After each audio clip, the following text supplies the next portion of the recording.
इस कहानी की शुरुआत में हमें एक लड़की बेकी मिलती है जो एक माउंटेन क्लाइंबर है और उसकी शादी डेन से होती है।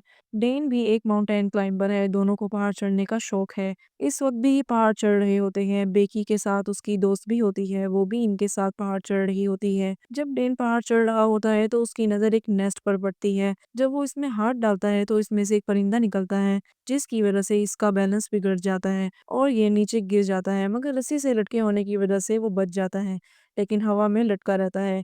ये दोनों डेन को बचाने की पूरी कोशिश करती हैं, मगर वो उसकी मदद नहीं कर पाती। अचानक ही डेन का क्लिप खुलता है और नीचे गिरकर उसकी मौत हो जाती है। ये हादसा होने के कुछ हफ्तों बाद हमें बेकी को दिखाया जाता है, जो पूरी तरह से नशे में डूबी होती है और गम से निढाल होती है। अपने हस्बैंड डेन की मौत के बाद वो बहुत गमगीन हो चुकी थी। वो उसे बहुत मिस करती है। उसने उसकी डेड बॉडी की मिट्टी को अभी तक पानी में नहीं बहाया। बेकी के पास उसकी दोस्त हंटर आती है, जो उनके साथ उस वक्त पहाड़ पर चढ़ रही थी। वो बेकी से मिलकर बहुत खुश हो जाती है। जब उसे पता चलता है कि बेकी ने खुदकुशी करने की कोशिश की है, तब वो उसको दोबारा माउंटेन क्लाइंबिंग करने का कहती है। वो उसे मोबाइल पर एक टीवी टावर दिखाती है जो 2000 फीट ऊंचा होता है। ये टावर ऐसी जगह पर होता है जहां इंसान बहुत कम जाया करते हैं, मगर बेकी ऐसा नहीं करना चाहती। वो उसे मना कर देती है, पर इसकी दोस्त उसे कहती है, तुम टावर पर चढ़कर अपने हस्बैंड की डेड बॉडी की मिट्टी को उड़ा देना। ऐसा करने से उसकी आत्मा को शांति मिलेगी। फिर वो मान जाती है और अब ये दोनों रास्ते में खूब इंजॉय करते हुए जा रहे होते हैं। ये दोनों अपनी बहुत सारी फोटोज क्लिक करते हैं और खूब मजे करते हैं। आखिरकार वो इस टावर तक पहुंच जाते हैं। अब ये टावर उनके सामने है, जो आसमान की गहराइयों को छू रहा है। इससे पहले इन्होंने इतनी ऊंचाई तक जाने का फैसला नहीं किया होता। ये दोनों बहुत डरती हैं, मगर हिम्मत से काम लेती हुई टावर पर चढ़ना शुरू करती हैं। बेकी ज़्यादा डरी हुई होती है, क्योंकि कुछ वक्त पहले उसने ऐसे ही ऊंचाई पर चढ़ते हुए अपने हस्बैंड को खो दिया था। दूसरा ये टावर उसे बहुत पुराना महसूस हो रहा है। जिस लोहे से ये टावर बना था वो काफी पुराना और कमजोर हालत में है। टावर के हिलने की आवाज बेकी को सुनाई दे रही होती है। टावर की आवाज मुसलसल आ रही होती है। बेकी डरते हुए हंटर को फॉलो करके आगे बढ़ती है। आखिरकार ये टावर के ऊपर पहुंच जाते हैं। यहाँ बहुत तेज हवाएं चल रही होती हैं। वो लगातार आगे बढ़ते रहते हैं और टॉप तक पहुंच जाते हैं। जब बेकी एक सीढ़ी पर पाँव रखती है तो सीढ़ी हिलने की वजह से उसका स्क्रू निकलकर नीचे गिर जाता है, लेकिन उन्हें इसका बिल्कुल भी अंदाजा नहीं होता। दोनों 2000 फीट की बुलंदी तक पहुंच चुके होते हैं, यानी टावर के बिल्कुल टॉप पर। इतनी ऊंचाई पर उन्हें दुनिया एकदम अलग सी दिखाई दे रही होती है। अपना मकसद हासिल करने के बाद और इतनी ऊंचाई पर चढ़कर बेकी को ये सब बहुत ही अच्छा लग रहा होता है। दोनों मजे से इस लम्हे का लुत्फ उठा रहे होते हैं। वो फोटोज लेते हैं और अपने साथ लाए हुए ड्रोन के जरिए अपनी फोटोज और वीडियोस बनाते हैं, ताकि अपनी इंस्टाग्राम पर पोस्ट कर सकें। और ये बहुत खुश होते हैं। हंटर एक्साइटेड होकर टावर से लटक जाती है और बेकी को इसकी फोटोज क्लिक करने को कहती है। फिर वो बेकी को भी ऐसा ही करने की जिद करती है। बेकी भी इसी तरह करती है और दोनों इस लम्हे में बहुत खुश नजर आ रहे होते हैं। इसके बाद बेकी अपने साथ लाए हुए डेन की राख को हवा में उड़ा देती है। इस वक्त ये दोनों बहुत इमोशनल हो जाते हैं, लेकिन बेकी डेन को हमेशा के लिए गुड बाय कहकर अपने दिल को हल्का कर लेती है। दोनों अपनी चीजें समेटकर नीचे उतरने की तैयारी करते हैं। बेकी पहले नीचे जाने लगती है, लेकिन जिस सीढ़ी का एक स्क्रू पहले ही निकल चुका था, अब इसका दूसरा स्क्रू भी ढीला होकर निकल जाता है।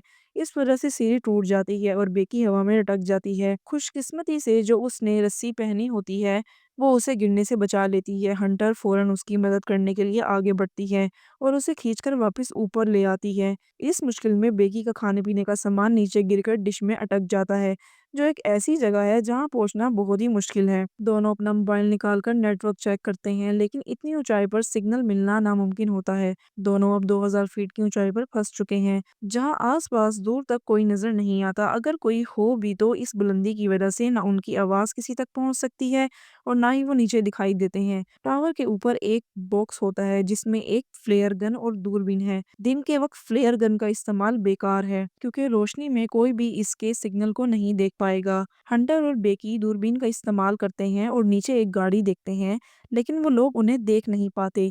इनकी आवाज सुनना भी नामुमकिन होता है। हंटर फिर से अपना मोबाइल चेक करती है और देखती है कि इंस्टा पर जो उसने पोस्ट की थी वो अब अपलोड हो चुकी है। ये देखकर उन्हें पता चलता है कि टावर पर थोड़ी सी कवरेज है। इस बात का फायदा उठाकर हंटर अपने मोबाइल पर हेल्प का एक मैसेज रिकॉर्ड करती है और इसे इंस्टाग्राम पर पोस्ट कर देती है।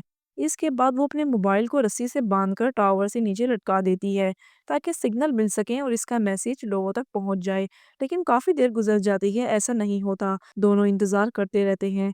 हंटर अपने मोबाइल को शूज के अंदर डालकर छुपा देती है और शूज टावर से नीचे फेंक देती है ताकि मोबाइल से मैसेज किसी तक पहुंच जाए, और मोबाइल शूज के अंदर होने की वजह से टूटता नहीं। थोड़ी देर बाद वो दूरबीन से नीचे देखती हैं तो एक आदमी मोबाइल पर बात करते हुए उन्हें दिखाई देता है। आदमी के साथ एक कुत्ता भी होता है। हंटर और बेकी सोचती हैं कि इन्हें किसी तरह इस आदमी तक अपनी मौजूदगी का सिग्नल देना होगा, लेकिन इनका प्लान कामयाब नहीं होता। हंटर अपना दूसरा जूता नीचे गिराती है, लेकिन वो आदमी सोचता है कि ये पहले से ही वहां पड़ा था। वक्त गुजर जाता है, आदमी बिना कुछ समझे वहां से चला जाता है। जब बेकी फ्लेयर गन चलाने की बात करती है तो हंटर उसे मना करते हुए कहती है कि अभी नहीं, रात का इंतजार करते हैं। रात में ज्यादा बेहतर तरीके से मदद के लिए सिग्नल भेजा जा सकता है। जैसे ही रात का अंधेरा छा जाता है, वो फ्लेयर गन से रोशनी करने लगते हैं, साथ ही मोबाइल का टॉर्च भी हिलाना शुरू कर देते हैं, जिससे इन्होंने अपनी मौजूदगी दिखाना शुरू कर दी है।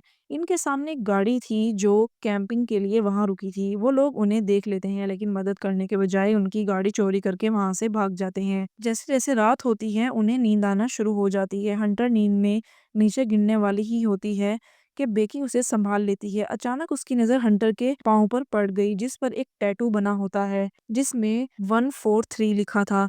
ये देखकर बेकी का हौसला टूट गया, क्योंकि उसका हस्बैंड डेन उसे हमेशा कोड वर्ड में आई लव यू कहता था। इस वजह से उसे पता चल जाता है कि हंटर और डेन के दरमियान में कुछ है। जब बेकी ने हंटर से उस बारे में जिक्र किया तो हंटर ने उसे सब सच बता दिया और उसने बेकी से दिल से माफी मांग ली। बेकी उसका जवाब सुनकर उदास हो जाती है और पूरी तरह से टूट जाती है। बेकी की नज़र नीचे गिरे हुए बैग पर पड़ती है, जिसमें खाने का सामान और उनका ड्रोन है। जिंदा रहने के लिए उन्हें इस बैग की ज़रूरत है, क्योंकि इसमें खाना है। वो सोचती हैं किसी भी हालत में इस बैग को ऊपर लाना ज़रूरी है, लेकिन वहां पहुंचने के लिए ना सीढ़ियां थी और ना कोई आसान रास्ता।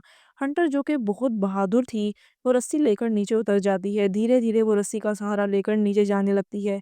जब वो डिश तक पहुंचती है, रस्सी खत्म हो जाती है। वो जंप लगाकर डिश तक पहुंच जाती है और फौरन बैग उठा लेती है। अब रस्सी उससे काफी दूर हो जाती है। उसने सेल्फी स्टिक की मदद से बैग को रस्सी में लटकाया और खुद भी उस पर लटक जाती है, लेकिन ऊपर चढ़ना कोई आसान काम नहीं था। इसमें बहुत ताकत लगती और उसके हाथ भी जख्मी हो रहे होते हैं।